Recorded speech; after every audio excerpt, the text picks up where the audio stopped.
Have you ever wondered what would actually happen to your body if you ate nothing but fast food for a whole month?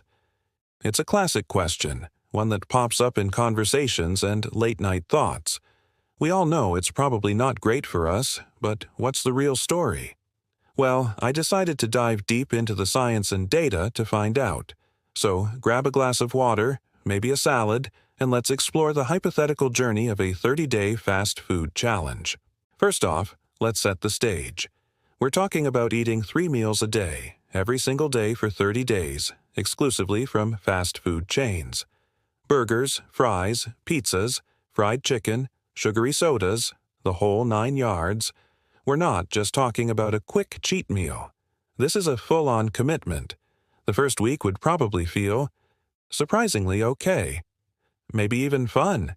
You're saving time on cooking and cleanup. The food is engineered to be hyper-palatable, meaning it's packed with salt, sugar, and fat to make your taste buds sing. That initial hit of dopamine can be quite addictive. You might even feel a surge of energy right after a meal, thanks to the quick-acting refined carbohydrates and sugars. But this is the honeymoon phase, and it's a deceptive one. Even in this first week, subtle changes are happening under the surface. Your body is getting a massive influx of sodium, way more than the recommended daily amount. This can cause you to retain water, leading to bloating and a puffy feeling. You might notice your rings feel a bit tighter, or your face looks a little swollen in the morning. Your digestive system would also be put to the test.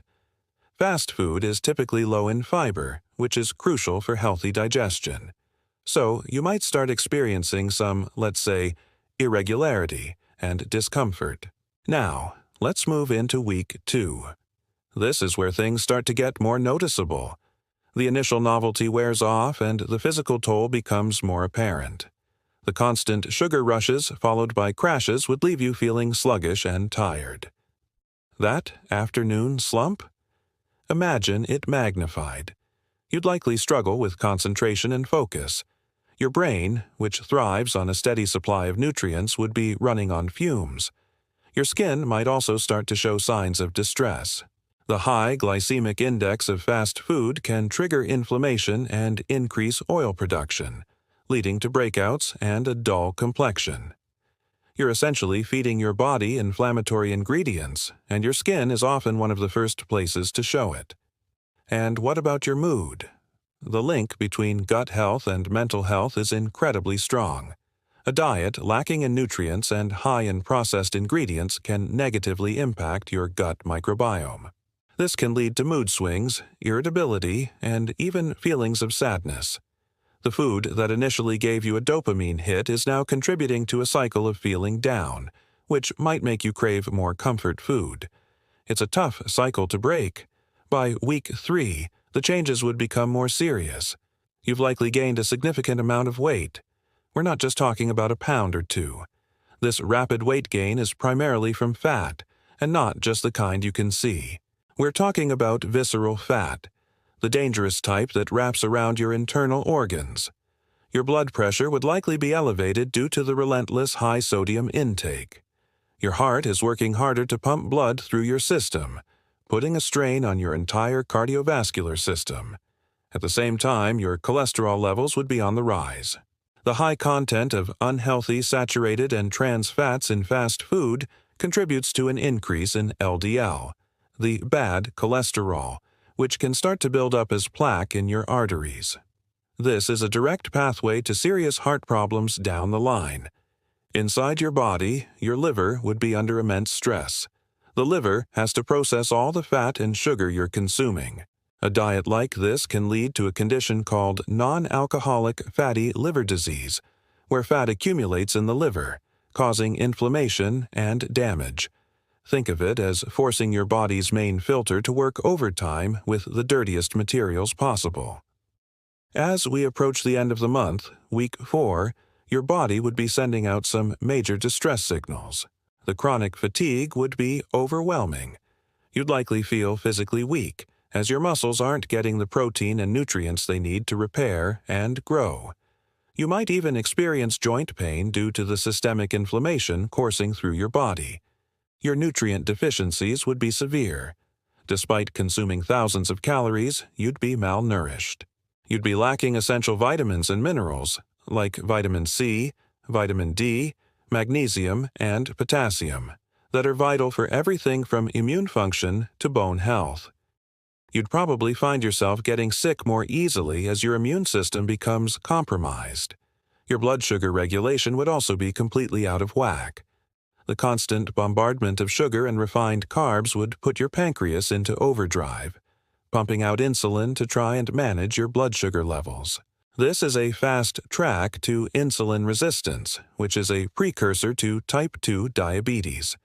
Your body starts to ignore the insulin signal, leaving sugar to build up in your bloodstream, causing damage to your organs, nerves, and blood vessels. Mentally, you'd be struggling. The brain fog, mood swings, and lack of energy would make daily tasks feel monumental. The dependence on these hyperpalatable foods could create cravings and withdrawal-like symptoms if you tried to stop. It's a form of addiction. So, after 30 days, what's the final picture? You'd be looking at significant weight gain, high blood pressure, high cholesterol, a stressed liver, a compromised immune system, poor gut health, and a heightened risk for several chronic diseases like heart disease and diabetes. You'd feel tired, irritable, and mentally foggy. It's a pretty bleak outcome. This thought experiment is not meant to scare you or make you feel guilty about enjoying a burger and fries occasionally. Life is about balance. The goal is to highlight the incredible impact that our daily food choices have on our well-being. It shows how quickly a diet devoid of whole, nutrient-dense foods can negatively affect nearly every system in our body. Our bodies are remarkably resilient, but they need the right fuel to function optimally. This experiment underscores the importance of whole foods, fruits, vegetables, lean proteins, and whole grains. These foods provide the fiber, vitamins, minerals, and antioxidants our bodies crave to not just survive, but to thrive. So, the next time you're making a food choice, think of it as a deposit into your health bank. An occasional fast food meal is like a small withdrawal. Totally fine in the grand scheme of things, but making it a daily habit is like emptying the account with no deposits. It's simply not sustainable for a long, healthy, and happy life. Thank you so much for joining me on this deep dive. I hope it gave you some food for thought. If you found this video helpful and interesting, please give it a thumbs up, and don't forget to subscribe to the channel for more content that helps you live a healthier, more informed life. Hit that notification bell so you never miss an update. Stay healthy, stay curious, and I'll see you in the next video.